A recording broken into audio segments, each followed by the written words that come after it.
Hello friends, welcome to my YouTube channel. तो जैसा कि आप लोग को पता है कि आज से जॉइनिंग लेटर मिलना शुरू हो गया है और योगदान पत्र जो होता है स्कूल में जो जमा करना है वो भी आज से ही मिलेगा। तो बहुत से डिस्ट्रिक्टों में आज से मिलना स्टार्ट हो गया है और कल भी मिलेगा, और बहुत से डिस्ट्रिक्ट में जो है सिर्फ कल मिलेगा, मतलब 14 को, आज नहीं दिया जाएगा। तो और 15 को चूँकि स्कूल में योगदान करना है, ये आप लोग को पता है। तो अभी जिन जिन कैंडिडेटों को मिला है उनका ये लेटर का फ़ोटो मेरे पास आया है, तो देखेंगे कि उसमें क्या फॉर्मेट में दिया गया है, क्या क्या डिटेल उसमें मेंशन किया गया है, और किस तरीके से योगदान पत्र में कुछ क्या हम लोग को भी अपने तरफ से कुछ उसमें ये फिल करना है, या फिर सारा वो लिखा हुआ ही आया है। तो चलिए देखते हैं। ये आपका रोहतास का है। रोहतास का चूँकि आपका 2 दिन ये था, आज से स्टार्ट है रोहतास का। रोहतास डिस्ट्रिक्ट का 13 और 14 दोनों दिन यहाँ डिस्ट्रीब्यूट किया जाएगा। ठीक है, तो देखते हैं क्या है इसमें दिया हुआ। ये है आपका योगदान पत्र। ये किन्हीं कैंडिडेट का है जिनका जो डिटेल्स है वो मैं हाइड कर दी हूँ। तो देखते हैं, मेनली में हम लोग को फॉर्मेट देखना है, बाकी डिटेल्स ज़रूरी नहीं है। तो इसमें देखिए आपका नाम लिखा हुआ आएगा पहले, जो भी है मेल या फीमेल। तो उसके बाद आपके फादर्स नेम, उसके बाद विलेज जहाँ से आपका जो एड्रेस है वो, उसके बाद फिर आपका विद्यालय अध्यापक का आईडी फिर इसमें आएगा आपका लिखा हुआ ये योगदान पत्र में। और फिर आपका जो डिस्ट्रिक्ट अलॉट हुआ है, मतलब जिस डिस्ट्रिक्ट में आपका स्कूल है, तो इनका जैसे रोहतास है तो रोहतास दिया है, फिर प्रखंड का नाम है आपका, और विद्यालय का नाम योगदान पत्र में लिखा हुआ रहेगा। और यहाँ पे जो डेट है ये आपको खुद से मेंशन करना है। जहाँ पे जब आप स्कूल जाइएगा वहाँ पे जब आप योगदान दीजिएगा तो उस वक्त ये डेट, यानी 15 तारीख को चूँकि योगदान करना है तो 15 तारीख यहाँ पे लिखा जाएगा आपका। और ये वहाँ के जो स्कूल के हेडमास्टर हैं या फिर प्रिंसिपल जो भी हैं उनको देना है, और यहाँ पे उनका सिग्नेचर होगा, और यहाँ पे मोहर लगेगा आपका स्कूल का। और बाकी यहाँ पे कुछ देखिए लिखा हुआ है नोट में कि प्रधान अध्यापक या फिर प्रभारी प्रधान अध्यापक का कर्तव्य है कि वह इस योगदान प्रपत्र की मूल प्रति जिला शिक्षा पदाधिकारी रोहतास को सौंपें और उसकी एक छाया प्रति अपने पास कार्यालय में रखें। ये प्रिंसिपल के लिए है कि इसको वो जमा करेंगे और इसका एक कॉपी वो क्या कहता है जिला शिक्षा पदाधिकारी को देंगे और एक कॉपी वो अपने पास रखेंगे। तो ये था आपका योगदान पत्र, कुछ इस तरीके से मिल रहा है आपका, आप देख लिए होंगे।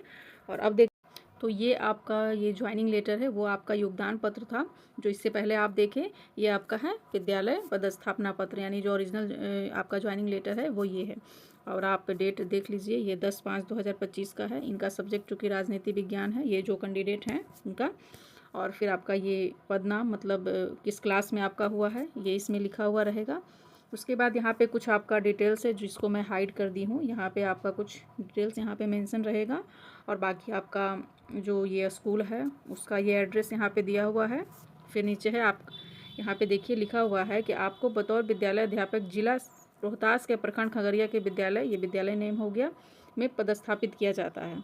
इसका वेतन विद्यालय में, एक मिनट, हाँ, इसका वेतन विद्यालय में योगदान की तिथि से प्रारंभ होगा। आप संलग्न योगदान प्रपत्र के अनुसार प्रधानाध्यापक, प्रभारी या प्रभारी प्रधानाध्यापक के समक्ष अपना योगदान दिनांक 15 से लेकर के 31 तक के बीच समर्पित कर सकते हैं। तो आप लोग को पता है कि 15 से 31 तक ज्वाइन करना है, तो ये हो गया। उसके बाद नीचे क्या कुछ लिखा हुआ है कि प्रधानाध्यापक या फिर जो प्रभारी प्रधानाध्यापक हैं वो फिर वही सेम चीज़ है कि इसको संलग्न करके इसका मूल प्रति जो है वो जिला शिक्षा पदाधिकारी रोहतास, मतलब इनका रोहतास का है तो रोहतास, या फिर जिनका जो डिस्ट्रिक्ट का है वहाँ के शिक्षा पदाधिकारी को दे दिया जाएगा।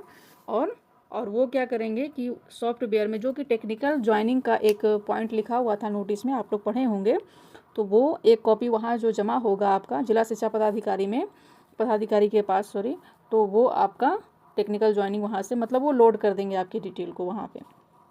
और बाकी ये है कि आपकी परिवीक्षा अवधि भी विद्यालय में योगदान की तिथि से प्रारंभ होगी। मतलब ये जो प्रोबेशन पीरियड जो आपका होता है 1 साल का, तो वो भी आपका, मतलब जिस दिन आप योगदान देंगे यानी 15 तारीख का, तो उस दिन से ही ये आपका स्टार्ट हो जाएगा। तो यही इसमें दिया हुआ है, आप देख लिए होंगे कि इसका जो फॉर्मेट है इस तरीके से मिल रहा है सबको, विद्यालय पदस्थापना पत्र, और वो आपका जो था इससे पहले जो आप देखें ये आपका योगदान पत्र है। तो यही 2 मिल रहा है सबको। तो और बाकी कुछ कैंडिडेट का ये भी एक इशू आ रहा है कि जैसे कुछ लोग कह रहे हैं कि जिस दिन ज्वाइनिंग लेटर मिल गया है, मतलब तो उस दिन क्या हम लोग ज्वाइन कर सकते हैं। तो नहीं, ऐसा नहीं होगा। उस दिन आप लोग ज्वाइन, जैसे आज किन्हीं को मिला है 13 को, तो 13 को वो ज्वाइन नहीं कर सकते हैं। आपका ज्वाइनिंग की तिथि चूँकि 15 को ही निर्धारित की गई है और आपको इसी दिन ज्वाइन करना है 15 से 31 तक में। इससे पहले इससे पहले भी नहीं करना है और इसके बाद भी आपको ज्वाइनिंग नहीं करना है। मतलब जो डेट आपको दिया गया है उसी के बीच में आपको ज्वाइन कर लेना है। उसके बाद और कुछ ये था कि डॉक्यूमेंट क्या क्या लगेगा। तो डॉक्यूमेंट में आपका जो है एक एडमिट कार्ड लगेगा, आपका जो बीपीएससी का एडमिट कार्ड है वो लगेगा। उसके बाद फिर आपका काउंसलिंग का जो लिए थे वो लगेगा। उसके बाद प्रोविज़नल आपका ज्वाइनिंग लेटर लगेगा, ये शॉर्ट में मैं लिख रही हूँ, आप समझ रहे होंगे। और उसके बाद एक आधार कार्ड लगेगा, आपका आधार कार्ड का जीरोक्स लगेगा। तो इतना आपको ये 4 डॉक्यूमेंट आपको लेकर जाना है। तो वहाँ से आपको योगदान पत्र और आपका स्कूल का पदस्थापना पत्र आपको दे दिया जाएगा। अब यहाँ पे है कि जो कैंडिडेट आप देख रहे होंगे कि जो कैंडिडेट 13 और 14 को लेटर नहीं ले पाए तो क्या होगा। मैं तो कहूँगी कि आप मतलब ये आपके मतलब फ्यूचर का सवाल है। ऐसा हो ही नहीं सकता है कि 13 या 14 को कोई ना लें, लेकिन फिर भी इन केस ऐसा आ जाता है तो प्रयास कीजिए कि आप लोग खुद ही जा कर के लें, क्योंकि आपके जगह पे वो किसी दूसरे को लेटर तो नहीं देंगे, ये तो क्लियर है। जब भी मिलेगा तो कैंडिडेट को ही मिलेगा, जो सिलेक्टेड कैंडिडेट हैं उन्हीं को मिलेगा। तो आप लोग ले लें, क्योंकि बाद में पता नहीं क्या प्रॉब्लम्स होंगे नहीं होंगे, वो नहीं कहा जा सकता है। तो जो समय दिया गया है उसी समय में आप लोग काम कर लें तो वो ज़्यादा सही है। तो अभी के लिए इतना ही अपडेट है। बाकी आगे जैसे कुछ अपडेट आता है तो मैं आप लोग को बताऊंगी। बाकी अगर वीडियो आपको अच्छा लगे तो लाइक कीजिए, चैनल को सब्सक्राइब कीजिए। यहाँ पे जो भी आपके टीचिंग से रिलेटेड आपके जो अपडेट आते हैं वो आपको प्रोवाइड किए जाएंगे।